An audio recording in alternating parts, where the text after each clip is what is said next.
오늘은 사순절 묵상 10번째 시간, 욥기서 10장 17절에서 22절까지 말씀으로 잠시나마 평안하게 라는 제목으로 하나님 말씀 나누겠습니다. 어제 우리가 함께 나누었던 말씀 9장에 이어서 오늘 10장에도 욥의 변론이 이어집니다. 이 욥의 변론은 결국은 욥을 향해서 비난하고 또 연설했던 빌닷에 대한 지금 변론이 이어지고 있는 거죠. 그런데 계속 한 가지 전제를 어제도 말씀드렸지만 오늘도 말씀드린다면 욥은 문학서라고 하는 것입니다. 창작물. 그러다 보니까 문학의 장르를 이용하는데 굳이 오늘 이 욥이 하는 얘기를 문학의 장르로 구별해라 그러면 일종의 법정 드라마 뭐 그런 개념이라고 이해를 좀 해야 되겠죠.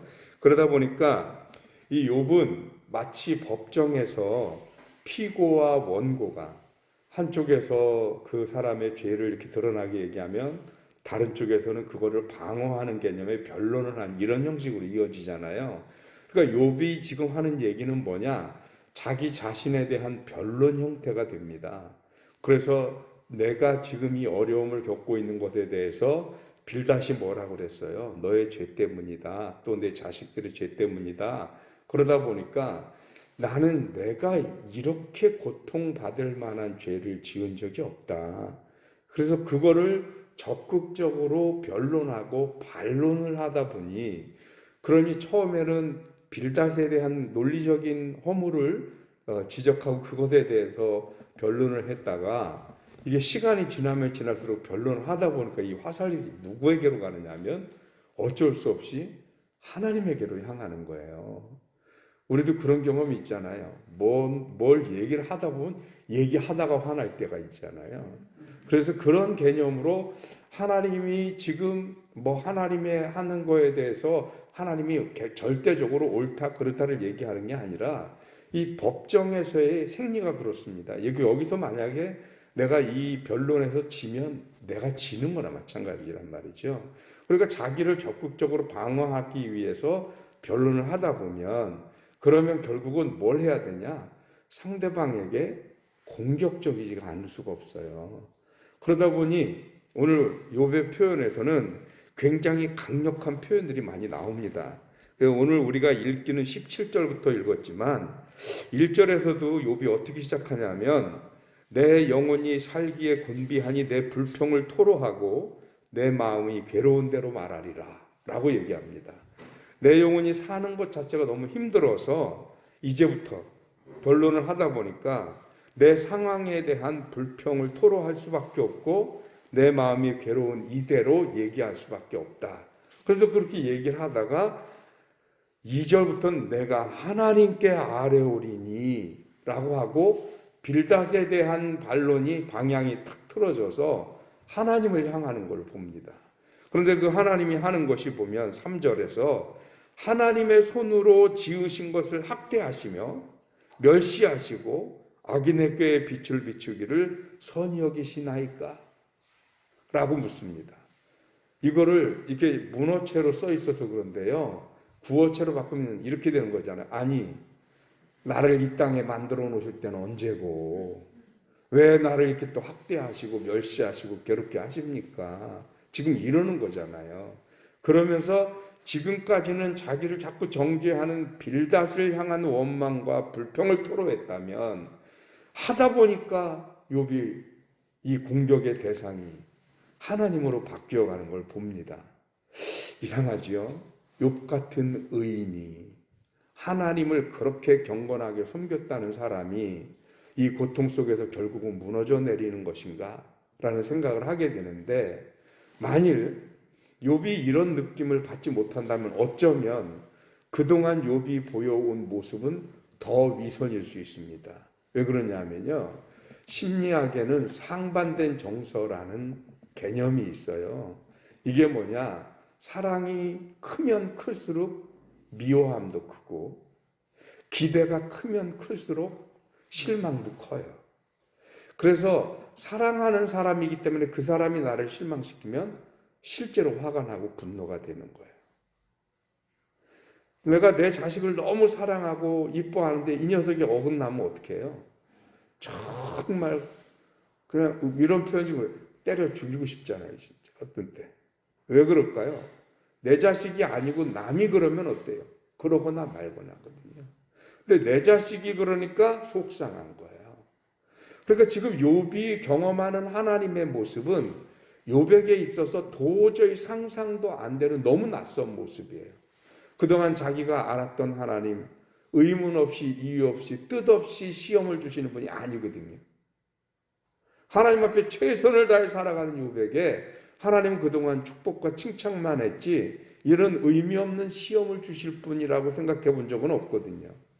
그런데 빌닷이 무슨 소리를 해서 자기를 지금 정죄하고 있지만 욥은 그렇게 살아왔던 적은 없어요. 그래서 자기를 변론하다 보니까 가만히 보니까 자기가 자기를 변론하다 보니까 하나님으로부터 고통당하는 거는 맞는 거거든요. 이거는 변할 수 없는 현실이거든요.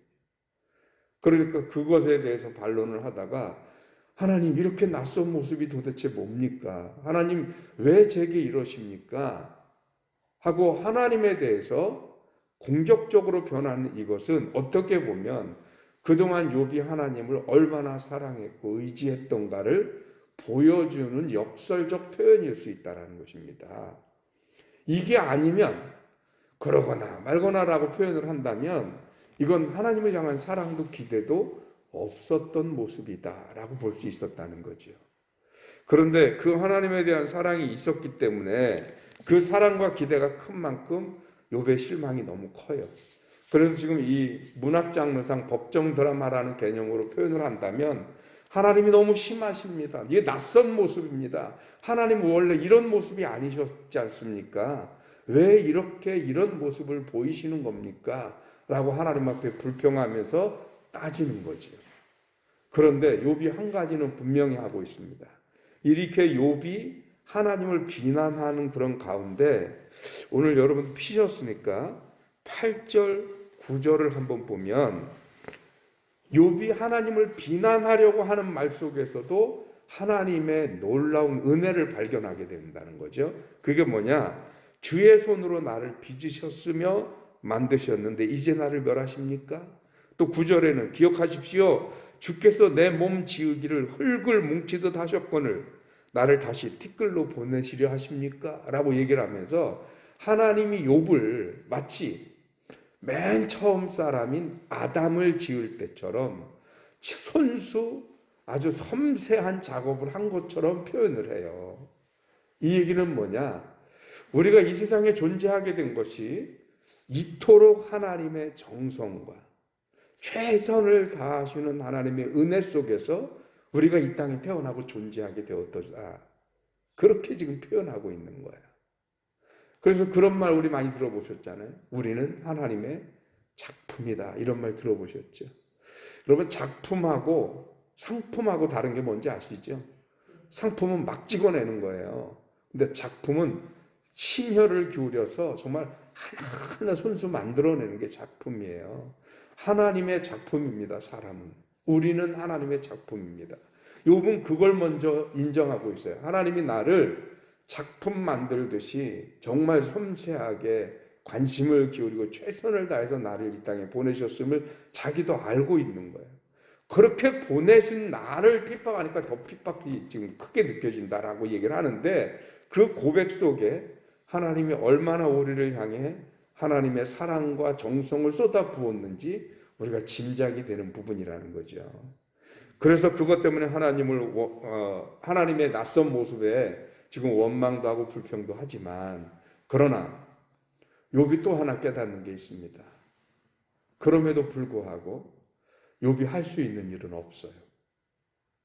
하나님을 불평은 하지만 하나님의 처사대로 할 수 있는 것밖에 없어서 그래서 마지막으로 욥이 오늘 본문에서 구하는 게 뭐냐?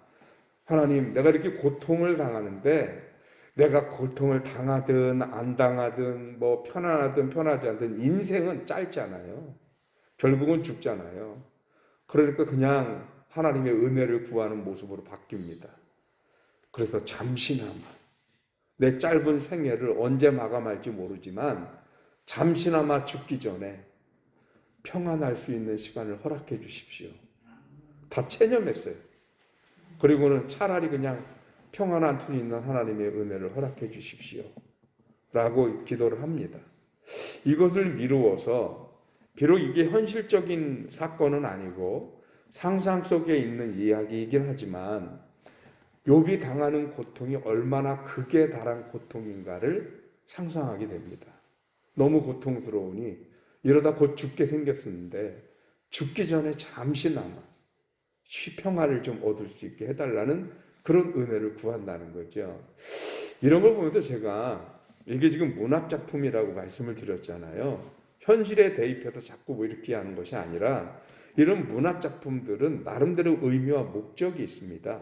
우리가 이걸 읽으면서 무엇을 우리가 교훈받고 깨닫고 우리의 삶에 적용할 수 있을까라고 하는 부분인데, 그런데 이 욥기서를 읽으면서 욥이 구하는 이 평안 속에서 우리가 일상적으로 우리 주변에서 고통을 받는 사람들에 대해서 어떻게 이해하고 접근할 수 있을까라고 하는 것입니다. 왜냐하면 간혹 사람들이 그런 모습 많이 봐요. 누가 어려움을 당하고 고통을 겪으면 위로한다고 가요. 그래서 말의 시작은 그렇게 해요. 아이고 어떻게 힘드시겠어. 그리고 그 다음부터 하는 말은 위로가 하나도 안 돼요. 오히려 상처를 줄 때가 너무 많아요. 저도 그런 경험이 있고 주변에서도 그런 이야기를 하는 걸 들은 적이 있습니다. 저희가 같이 사역하던 장로님이 그 부인 집사님하고 사별을 했는데 너무 젊어서 돌아가셨거든요. 아이들이 아직 중학생이고 초등학생이고 이럴 때 그 부인 집사님이랑 사별을 했어요. 너무 고통스러운 거죠. 근데 그 장로님이 나중에 그런 얘기를 해요. 목사님, 나도 그런 상황이 있는 사람들에게 위로의 말을 많이 해봤지만 자기가 정작 그런 일을 당하니까 어떤 말도 위로가 안 되더래요. 어떤 말도. 근데 우리는 몇 마디 말로 그 사람이 위로가 될 수 있을 거라 생각하고 힘내, 다 그런 거야, 괜찮아요, 이겨내야지 뭐, 우리 이렇게 말하거든요. 근데 그게 어떤 때는 더 고통일 수 있어요. 오늘 빌닷이 어떻게 보면 자기 딴에는 고통당하는 욥에게 와서 그 고통의 원인을 말하고 당연히 겪는 거다라고 얘기하고 있는지 모르지만 지금 욥에게는 하나도 위로가 안 돼요. 오히려 욥은 그것 때문에 고통스럽고 그 고통을 말하다 못해 결국은 누구에게까지 원망의 손길이 뻗쳤어요? 하나님에게까지 원망하게 됐다.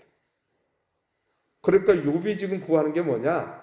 다른 위로도 필요 없고 또 친구들이 와서 위로해 주는 것도 필요 없고 그냥 나 좀 잠시나마 내버려 두었어. 그냥 잠시나마 조용하게 그렇게 평안해졌으면 좋겠습니다 하고 하나님의 은혜를 구하고 있다는 겁니다. 가끔씩 우리 주변에 어렵고 힘들고 고통당하는 분들이 있을 수 있어요. 그분들을 위해서 가서 따뜻하게 손잡아주고 따뜻하게 위로해주는 것도 좋습니다.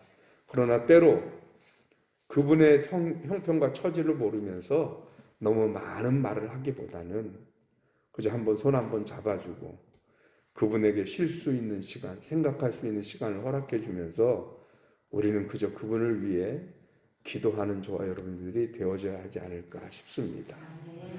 그러면서 기억하시죠. 오늘 욥이 어쩔 수 없는 자기 고백 속에 하나님이 자기를 어떻게 성의껏 지으셨는지를 깨닫고 우리를 향한 하나님의 손길도 작품 만들듯이 저와 여러분들을 지으셨다는 것 기억하면서 하나님의 은혜 감사하는 저와 여러분들이 되시길 주님의 이름으로 축원합니다. 기도하겠습니다. 하나님 고맙습니다. 크신 은혜 주셔서 오늘 우리로 하여금 하나님 앞에 엎드려 주의 귀한 말씀 듣게 하셨습니다. 하나님의 작품으로 만들어진 우리들 때때로 납득이 되지 않는 고난과 고통을 겪을 수 있지만 그러나 그 고난과 고통 속에 담긴 또 다른 하나님의 계획과 섭리가 있음을 바라보며 지금 당장 힘든 것 때문에 하나님을 원망하거나 돌이키지 않는 우리들이 되도록 성령께서 위로하시고 평안을 허락하여 주옵소서. 크신 은혜 구하옵고 우리 주님 예수 그리스도 이름으로 기도하옵나이다. 아멘.